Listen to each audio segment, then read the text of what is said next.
বিনিয়োগকারী বন্ধুরা, আসসালামু আলাইকুম। আশা করি আপনারা ভালো আছেন।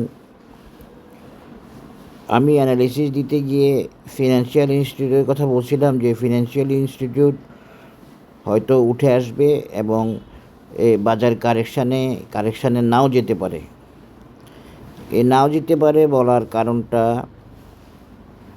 বেসিক কারণ ছিল।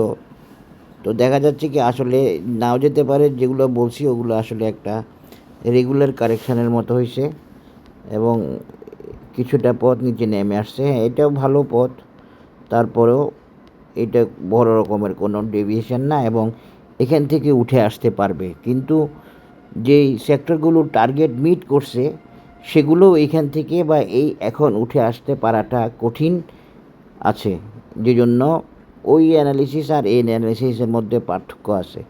যেমন ধরেন এখন ফিন্যান্স, ইন্স্যুরেন্স, লাইফ ইন্স্যুরেন্স এগুলোর কথাই বলে আসছি। এগুলো ওকে হবে, ওকে হইতেছে বা ওকে থাকতে পারে বাজার কারেকশানেও, কিন্তু পুরোপুরি ওকে থাকে নাই, কিছু কারেকশান হয়েছে। কিন্তু এটাও খুব বেশি রিজনাল না, অনেকটা স্বাভাবিক বা রেগুলার কারেকশানের মধ্যেই হয়েছে। যেমন ধরেন ইন্স্যুরেন্স, তারপরে এখন দেখা যাচ্ছে ফিন্যান্সও। তো আজকে ব্যাংকের অ্যানালিসিস দিছি, ব্যাংক সেক্টরও উঠে আসতেছে।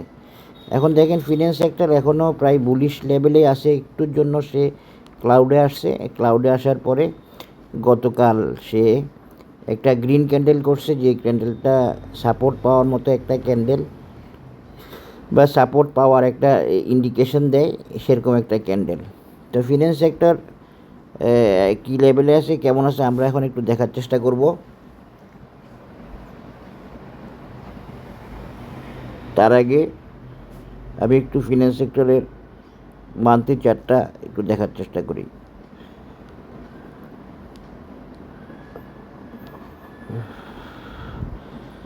ফিন্যান্স আর না নামলেও খুব বেশি বুলিশ বা বুম বুম হতে একটু সময় নেবে। এই মাসটা শেষ হোক, তারপরে ফিন্যান্সের পজিশনটা আর একটু ভালো হবে, তারপরে গিয়ে হয়তো পারবে। তবে ফিন্যান্স এখনও যে খুব বেশি সুপারভাবে বুলিশলি উঠে আসবে এরকম পরিস্থিতিতে এখনও নাই, এই মাস শেষে বোঝা যাবে। তবে ফিন্যান্সের কারেকশান শেষ হওয়ার মতো অবস্থায় আছে, দেখা যাক। আর যদি কারেকশান শেষ না হয় আর একটু নিচে নামতে পারে, সেটা একটু দেখাই দিই আগে। যদি কারেকশান শেষ না হয়, কারেকশানের শেষ হওয়ার একটা ক্যান্ডেল করছে এবং ফিন্যান্স 0.382 নামছে মাত্র। এই 0.382 নামাটাই হলো বেসিক্যালি আসলে এই বুলিশ পজিশনকে ধরে রাখা। মানে আমি যেটা বলছি, ফিন্যান্স নাও নামতে পারে, সে নাও নামতে পারার বলার পিছনের কারণটা এই কারেকশানই বলে দেয়। তবে বাজারের সাথে কিছুটা সলিডারিটি মেনটেন করে কিছু পথ নামছে, এটা ঠিক আছে। এখন দেখেন ফিন্যান্স এখন বিয়ারিশ, তবে বিয়ারিশও না, বুলিশও না। ফিন্যান্স এখন গ্রিন ক্লাউডের মাঝখানে এবং নিউট্রাল বা কনসোলিডেশন জোনে আছে। এখানে যদি সাপোর্ট পেতে পারে, এখানে ফিন্যান্সের সাপোর্ট আছে, আমি দেখাচ্ছি আপনাদেরকে। আর এই ইচিমোকু তানকেনসেন কুজেনসেনের সেল সিগন্যাল আছে, তবে তানকেনসেন কুজেনসেনের পজিশনটা বেশ ভালো এবং ফিন্যান্সের টেকনিক্যাল একটা বাধা থাকার কারণে ফিন্যান্সকে খুব বেশি উঠে আসতে বলাটা কঠিন। দেখেন ফিন্যান্স আসলে এখানে একটা সাপোর্টে আছে, এই সাপোর্ট, এটা হচ্ছে সাপোর্ট লাইন ফিন্যান্সের। এখন আমি যদি এটা উঠাই দিই, তাহলে আমরা কি দেখতে পাচ্ছি, ফিন্যান্সকে একটা আমরা ওই যে যদি এখানে সে সাপোর্ট পায়, মনে রাখবেন, এখানে যদি সে সাপোর্ট পায় বা এই সাপোর্টটা যদি কনফার্ম হয়, তাহলে ফিন্যান্স একটা এই ইলিয়েট ওয়েভের ইম্পালসিভ ওয়েভে আসে, আমরা ধরতে পারবো। সেটা কি এইভাবেই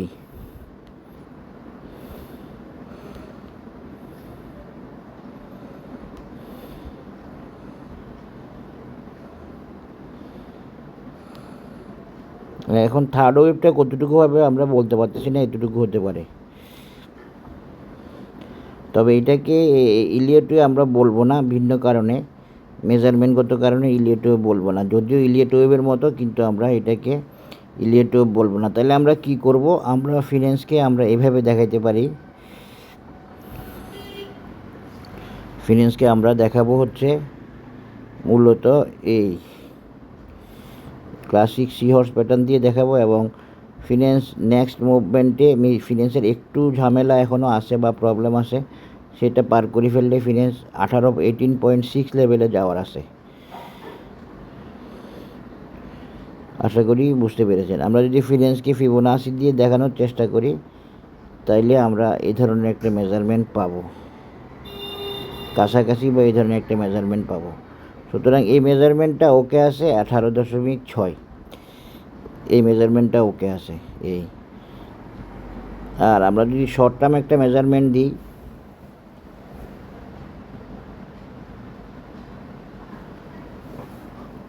তাহলে আমরা ফিন্যান্সের ফিবোনাচি দিয়ে একটা মেজারমেন্ট দিতে পারি।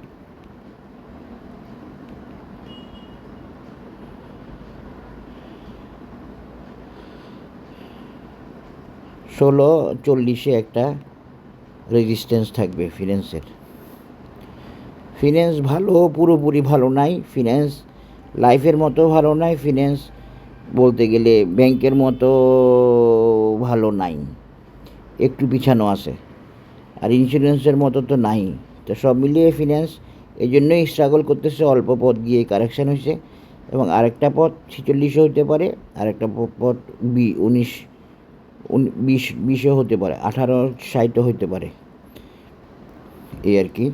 তো এইটা হলো ফিন্যান্স সেক্টরের নেক্সট এই বর্তমান অ্যানালিসিস। ফিন্যান্স এখানে সাপোর্ট পাওয়ার একটা সিগন্যাল দিছে, এবং বাজারের এই পজিটিভিটিতে ফিন্যান্স অংশগ্রহণ করতে পারে, এবং বাজারের সাপোর্ট পাওয়া মূলত নির্ভর করবে ব্যাংক, ফিন্যান্স, ইন্স্যুরেন্স এবং লাইফ ইন্স্যুরেন্স, এই কয়টা সেক্টরের উপর। এরপরও আমি দেখব আর কোনো সেক্টর কি বাজারের পজিটিভিটিতে পার্ট নেবে কি না। যদি পার্ট নেয়, আমি সেই সেক্টরের অ্যানালিসিস দেওয়ার চেষ্টা করব।